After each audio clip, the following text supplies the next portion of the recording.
Hello दोस्तों, welcome back to our channel law vacancy. आज हम फिर से हाजिर हैं एक नए नोटिफिकेशन के साथ, एक नई वैकेंसी के साथ, जो कि एनएलएसए यानी कि नालसा ने निकाली है। और नालसा आप लोग जानते होंगे एक लीगल एड सर्विस प्रोवाइड करती है इंडियन सिटीजन्स को। तो इन्होंने लीगल कंसल्टेंट की वैकेंसी निकाली है। और आपको नेचर ऑफ वर्क पता ही चल गया होगा कि लीगल कंसल्टेंट की है तो ये कॉन्ट्रेक्चुअल बेसिस की जॉब है, बट इसमें फ्रेशर्स आराम से अप्लाई कर सकते हैं। तो आज की वीडियो में हम इसी से रिलेटेड सारी बातों को डिटेल से जानेंगे। लेकिन उससे पहले मैं एक छोटा सा रिमाइंडर ये दे देना चाहती हूँ कि अगर आप हमारे चैनल पर नए हैं और साथ ही में एक लॉ फ्रेशर है, एक जुडिशरी एस्पिरेंट है, या फिर एडवोकेट है, या फिर लॉ स्टूडेंट है, तो all over India legal field से रिलेटेड जितने भी वैकेंसीज आती हैं, जितने भी अपडेट्स आते हैं, उन सब की जानकारी हमारे चैनल पर डेली बेसिस पर दी जाती है। इसीलिए आप हमारे चैनल को सब्सक्राइब कर लें, बेल आइकन को प्रेस कर दें, ताकि डेली बेसिस पर आने वाली वीडियोस का नोटिफिकेशन आपसे मिस ना हो। तो इसमें आज की वीडियो में ये जो वैकेंसी है ये नालसा के द्वारा लीगल कंसल्टेंट की जॉब पर मतलब पोस्ट पर निकाली गई है। और इसमें इन्होंने काफी सारे सब्जेक्ट्स, मतलब अगर आप दूसरे डिसिप्लिन से भी हैं तो आप तब भी इसमें फिल कर सकते हैं, जो इसमें नोट डाउन है, मतलब जो एसेंशियल्स हैं। लेकिन अगर आपने लॉ की डिग्री भी ले रखी है तो आप इसमें अप्लाई आराम से कर सकते हैं। तो इसमें नंबर ऑफ वैकेंसीज की बात करूं तो इसमें लीगल कंसल्टेंट की एक वैकेंसी निकली है, कंसल्टेंट आईटी की बगरा की वन, हर चीज में इनकी वन वैकेंसी निकली है। तो इसमें number of vacancies for legal के लिए भी एक निकली है। और प्लेस ऑफ पोस्टिंग आपका national legal service authority new Delhi होगी, यानी कि आपकी जो जॉब लोकेशन होगी वो न्यू दिल्ली होगी। फिर मेथड ऑफ एंगेजमेंट आपका कॉन्ट्रेक्चुअल बेसिस का होगा। और जो शॉर्ट लिस्टेड कैंडिडेट्स हैं उन्हें सिलेक्शन प्रोसेस यानी कि इंटरव्यू के लिए इनवाइट किया जाएगा। तो आपको अपने एप्लीकेशन फॉर्म को बहुत अच्छे से फिल करना है ताकि आपको इसमें शॉर्ट लिस्ट कर लिया जाए। फिर आगे एंगेजमेंट ऑफ टेन्योर की बात करें कि आपका इसमें टेन्योर क्या रहने वाला है। तो इसमें आपका जो टेन्योर रहेगा वो कॉन्ट्रेक्चुअल बेसिस का रहेगा।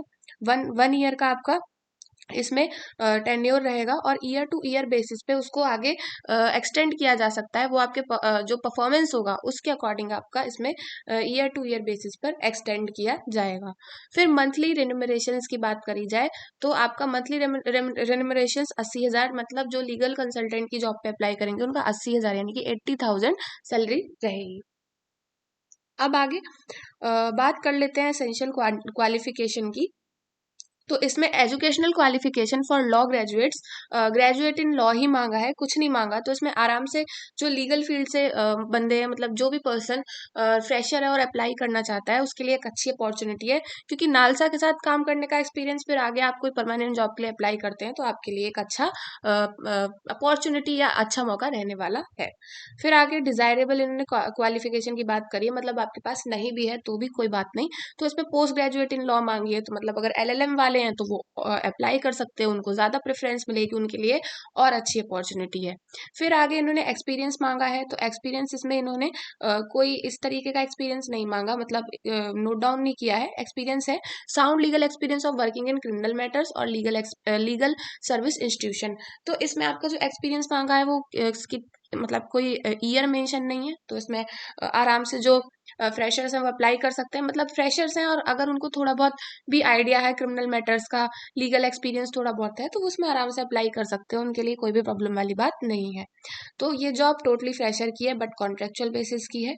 और फिर आगे हम इसमें जॉब डिस्क्रिप्शन यानी कि आपके जो रोल्स एंड रिस्पॉन्सिबिलिटीज होंगी उनकी बात करें तो इसमें आपको स्टेट लीगल सर्विस अथॉरिटी और डिस्ट्रिक्ट लीगल सर्विस अथॉरिटी के साथ रिपोर्ट्स डेटा वगैरह उनका तैयार करना है, या फिर उनसे रिलेटेड सारा डेटा मेंटेन करना है, मैनेजमेंट करना है, utilization of funds, handling of litigation including updation of on LACMS portal, मतलब जो इनका ऑफिशियल पोर्टल है उसमें जितने भी अपडेशन है लीगल मैटर्स को हैंडल करना है, रिप्लाई टू पार्लियामेंट क्वेश्चंस। फिर उसके बाद evolution of existing LADCS schemes और इट्स कंटिन्यूएशन, जो स्कीम्स वगैरह है इनसे रिलेटेड उस सबको इवेल्युएशन करना है, और उन सबके कंटिन्यूएशन का मतलब आगे जो भी है उसको पूरा आपको इसमें एड एंड एडवाइस करना है। फिर आपको सपोर्ट प्रोवाइड करना है नालसा को। और फिर उसके बाद पावर पॉइंट प्रेजेंटेशन, स्पीचेज और concept notes, press releases, case reviews वगैरह ये सब आपको इसमें करना है। Monitoring the day to day progress of LADCS scheme, तो इसमें आपको मॉनिटर करना है। और भी जो वर्क आपको नालसा देगी या फिर आपको एलोकेट किया जाएगा टाइम टू टाइम, उस वर्क को आपको इसमें परफॉर्म करना है। और फिर प्रोवाइड टेक्निकल इनपुट्स, तो ये तो डेटा वाले वाले जो लीगल कंसल्टेंट डेटा के उस पे जाएंगे उन लोगों के लिए है। लेकिन इसमें ये है कि जो लॉ फील्ड में जाएंगे उनको टोटली लीगल एडवाइस या लीगल एड अपने जो ये नालसा है इनको करना है। फिर आगे एज लिमिट की बात करें तो जो भी पर्सन इसमें अप्लाई करेंगे उनकी एज 50 ईयर से ज़्यादा नहीं होनी चाहिए एज पर 15 जनवरी 2025 यानी कि 15/1/2025 उनकी एज 50 साल से ज़्यादा नहीं होनी चाहिए। फिर इसमें आपकी लीव वगैरह की बात करी है तो 12 leave days in a year, the leave can not be combined extended in the next year of engagement. तो मतलब आपको पर ईयर 12 लीव इसमें प्रोवाइड करी जाएगी। तो मैं सिलेक्शन प्रोसेस आपको बता चुकी हूँ, इंटरव्यू आपका सिलेक्शन प्रोसेस होगा। आपके एप्लीकेशन फॉर्म के बेसिस पर आपको अप्लाई करना पड़ेगा, मतलब अप्लाई करना है, उसमें सेलेक्ट करेंगे। फिर आपको अप्लाई कैसे करना है, www.nalsa.government.in पर आपको इसमें एप्लीकेशन प्रोसेस सारा मिल जाएगा, आपको सब कुछ इसमें प्रोवाइड कर दिया जाएगा। फिर जो भी आपको फॉर्म वगैरह मिलेगा उस सबको आपको भर के, मतलब प्रिंट आउट करा लिया, भर के इनका जो कंसर्न ईमेल एड्रेस है requirement.nalsa@gmail.com पर आपको इनके ईमेल एड्रेस पर 15 जनवरी 2025 से पहले पहले या 15 जनवरी 2025 तक आपको इसमें भेज देना है। फिर उसके बाद application for the post related to PMO, मतलब इसमें आपको मेंशन कर देना है कि आप कौन सी पोस्ट के लिए इसमें अप्लाई कर रहे हैं। तो इसमें आपको ऑनलाइन अप्लाई करना है, ऑफलाइन अप्लाई नहीं करना। और ये जनरल टर्म्स एंड कंडीशंस हैं, जब आप पीडीएफ को डिटेल से देखेंगे तब आप उसे देख लीजिएगा। फिर उसके बाद इसमें रिलैक्सेशन, टर्मिनेशन ऑफ नोटिस वगैरह, ये आपके सारे जनरल टर्म्स एंड कंडीशंस हैं। और फिर उसके बाद आपका इसमें परफॉर्मा है, ये इसको प्रिंट आउट करा के इसे फिल करके आपको उसको देना है। तो यही कुछ इंपॉर्टेंट इन्फॉर्मेशन थी इस नोटिफिकेशन से रिलेटेड। और अगर आप इस पीडीएफ को हमसे डिटेल में लेना चाहते हैं या फिर इससे रिलेटेड आपकी कोई भी क्वेरी है तो आप हमारे टेलीग्राम चैनल पर जाकर पूछ सकते हैं। हमारे टेलीग्राम चैनल का लिंक आपको वीडियो के डिस्क्रिप्शन बॉक्स में दे दिया जाएगा।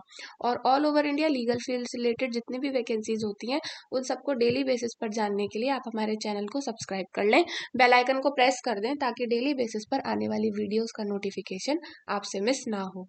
मिलते हैं नेक्स्ट वीडियो में नेक्स्ट नोटिफिकेशन के साथ। Thank you for watching.